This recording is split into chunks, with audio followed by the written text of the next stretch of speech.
morning, good afternoon, good evening. My name is Marty Plum, and I am your host of a Pen and a Napkin podcast, a weekly coaching clinic you can carry around with you in your pocket.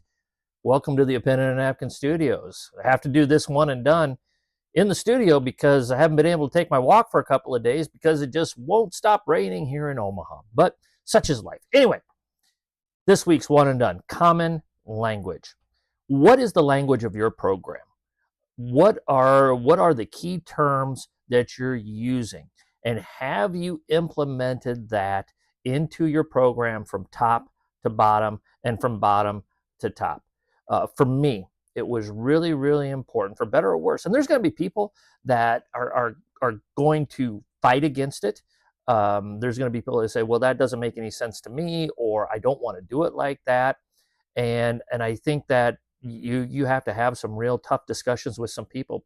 But I really think that it's important that you implement a common language and a common philosophy throughout your program as soon as you can. Now, again, all of these things are relative. You're not going to be able to have your sixth graders run your high school offense as juniors and seniors. It's the same way that juniors and seniors do it. That's common sense. But if you're a motion-based team, and let's say at the fifth grade level, you're teaching your kids, hey, as soon as Billy catches it and he throws it to Tommy, he cuts. If we could teach that, that's great. That's step number one. And then step number two is this, and step number three is that, okay? But also the same thing goes for language. If your man-to-man defense, our man-to-man defense was red, and I just told my youth coaches, hey, our man-to-man defense is red. Here's what it is, and we listed out our 7 pillars of it.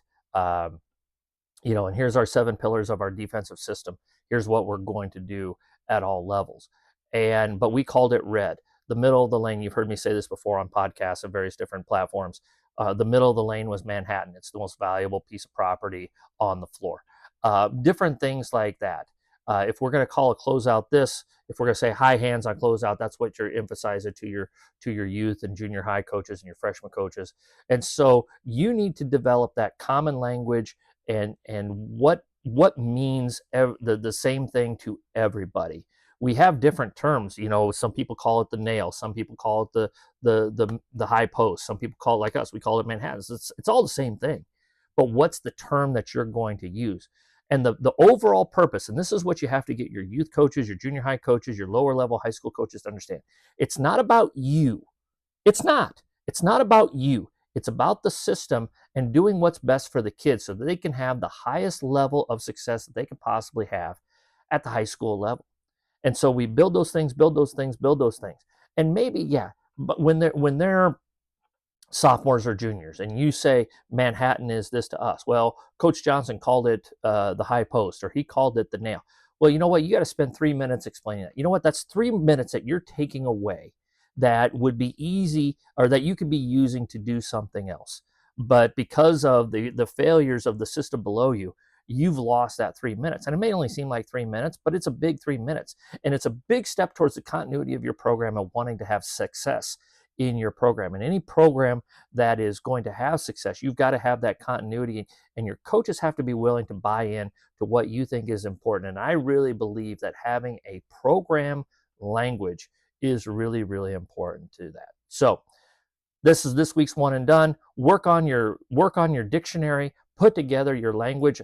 I wrote mine completely out, and I gave it to my coaches, and this is what this is, and this is what this is going to be, and that's what it's going to, and that's, unfortunately, every once in a while, as the leader of the program, you have to say, this is how we're going to do it. This is the way it's going to be. I'm in charge. It's my program, and this is what we're going to do. That's your job as a leader every once in a while, is you've got to steer the ship. You've got to take control of the wheel. You got to say, hey, here's what I want to, here's where we're going to go, and you need to jump on board. And so I think a common language within your program is something that has to be done. Coaches, I hope you enjoyed this. If you need anything, let me know. Shoot me an email, apenandanapkin@gmail.com. DM me on Twitter or X, or whatever the heck we're calling it, @apenandanapkin. Let me know if this is something that resonates with you, and if you need anything from me when it comes to this.